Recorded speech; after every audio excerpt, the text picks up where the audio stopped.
जय हिंद दोस्तों, welcome to our channel focus the future. आज हमारे चैनल के एक नए मेहमान हैं जो हमारे साथ मौजूद है। हमारे साथ है AIMIM राजस्थान के प्रदेश उपाध्यक्ष जनाब बाबू भाई फ्रीजवाला। शुक्रिया हमें वक्त देने के लिए और हमारे चैनल पे आने के लिए।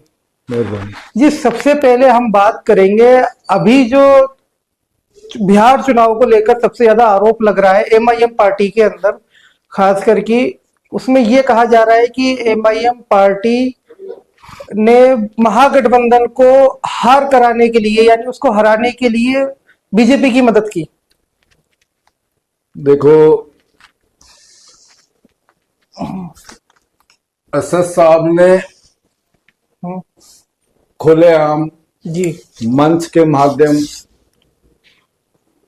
और अख्तरुल ईमान साहब ने लेटर के माध्यम जी महागठबंधन को लेटर भी दिया गया है और असद साहब ने मंच के माध्यम से भी अवगत भी कराया है जी। और महागठबंधन के काफी जो लीडर्स हैं उनसे मुलाकात भी आपने की है जी। और उसके बावजूद महागठबंधन ने MIM को साथ में लेने से मना किया। तेजस्वी यादव के कार्यालय पे जाकर के ढोल नगाड़ों के साथ बेरों को शायद सुनाई नहीं आए तो ढोल नगाड़ों के साथ जाकर के अवगत कराया कि महागठबंधन के अंदर MIM पार्टी को शामिल किया जाए। उसके बावजूद इन्होंने इनके कानों पे जू नहीं रहेंगी जी। और फिर असद साहब ने खुले मन से जी आह्वान किया था कि बाद में रोना नहीं, बाद में रोना नहीं। ऐसे ही रोने वाला बयान उन्होंने यूपी में भी दिया था। जी, तो अभी महाराष्ट्र के एक MLA ने खुले मंच पे ये घोषणा की है कि अगर कांग्रेस को वोट नहीं देते हैं, महागठबंधन को वोट नहीं देते हैं तो बीजेपी को वोट दे दे, MIM को वोट ना दे।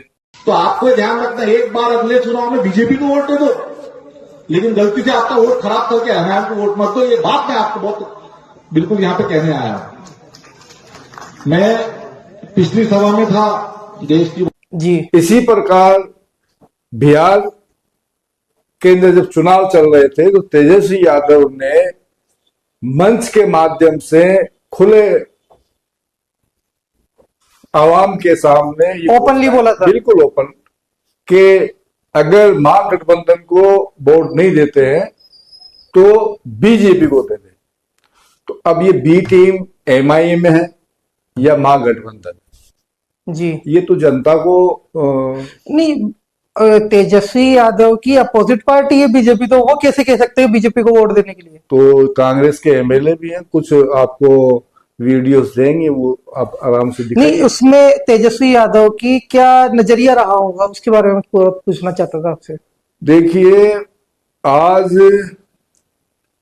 लगभग 76 साल से जी जब कोई मुस्लिम लीडर उभर कर आया है तो अपर कास्ट के लोगों ने उसको धराशायी किया। ये लोग कभी नहीं चाहते कि मुस्लिम समुदाय से कोई लीडर निकल कर आए। ओके।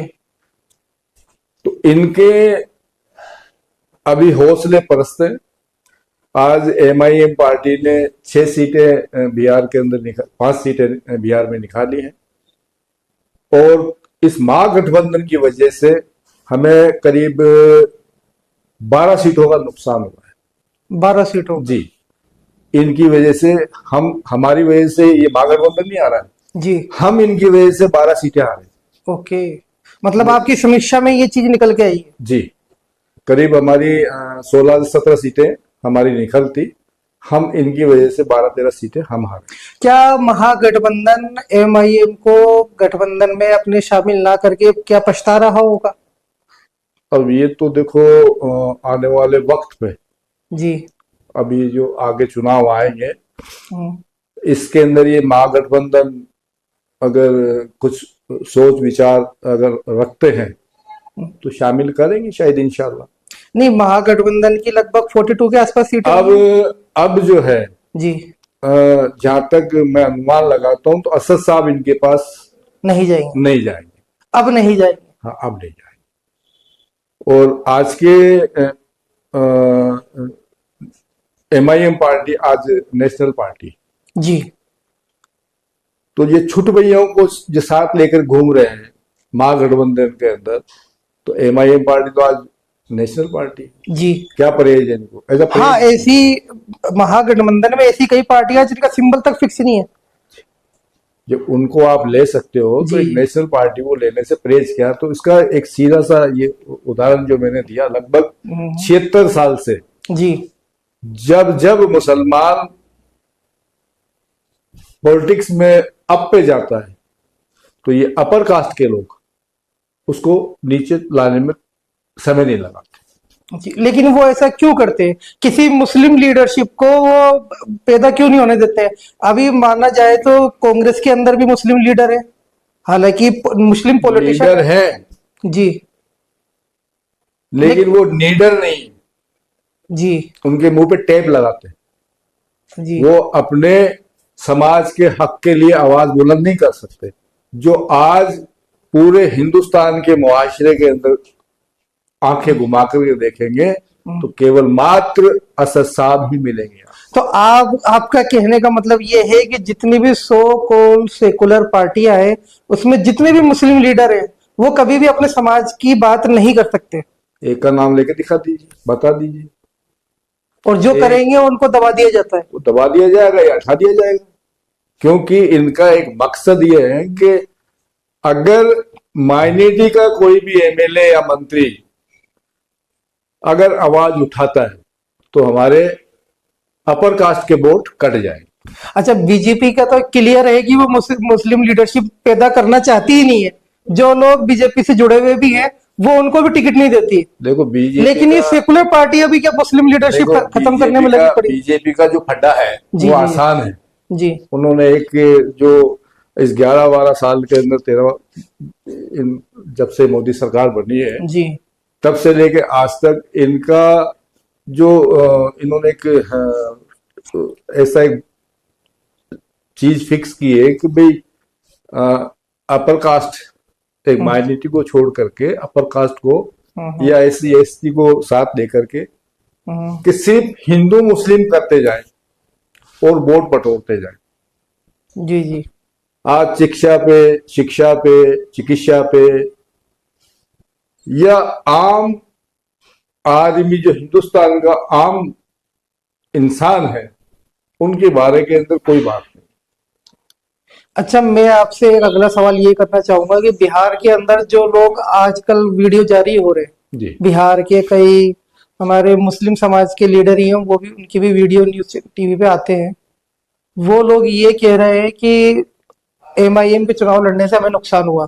तो क्या आप बिहार के चुनाव का कुछ आंकड़ा बताएंगे? भाई अगर मान लो MIM चुनाव नहीं भी लड़ती तो इनको क्या फायदा पहुंचता? देखिए, आप कई चैनलों के ऊपर देखते हैं मौलाना धाड़ी लगाए बैठे हैं। जी। जी। और बीजेपी के वो चैनल होते हैं जी।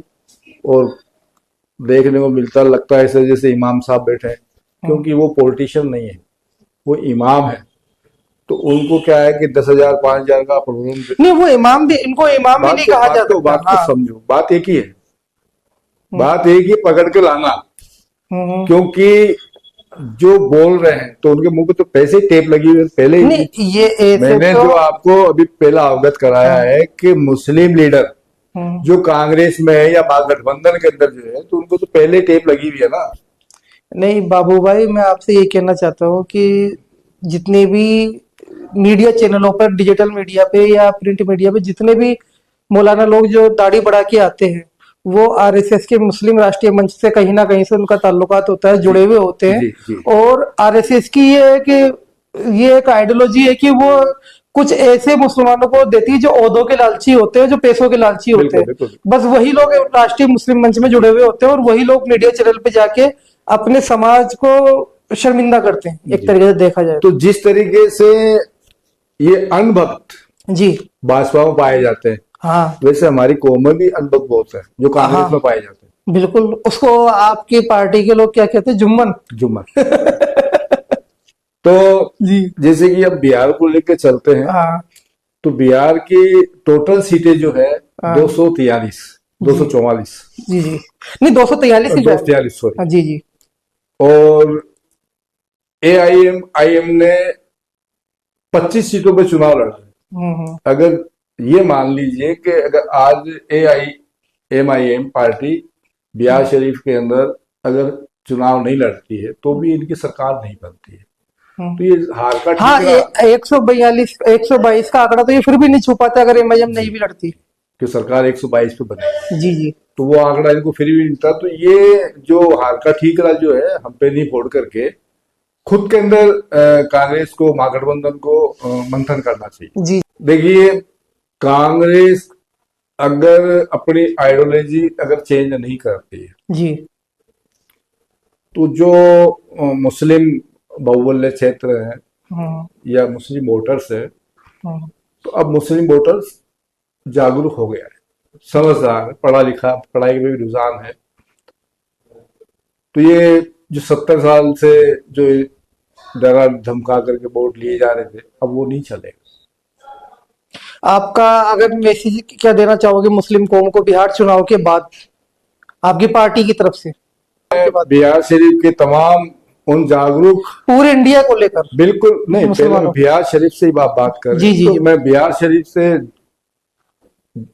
जो MIM पार्टी को लेकर के जिन्होंने चुनाव के अंदर वोटिंग किया है, तो मैं आप सभी का धन्यवाद, शुक्रिया अदा करता हूं।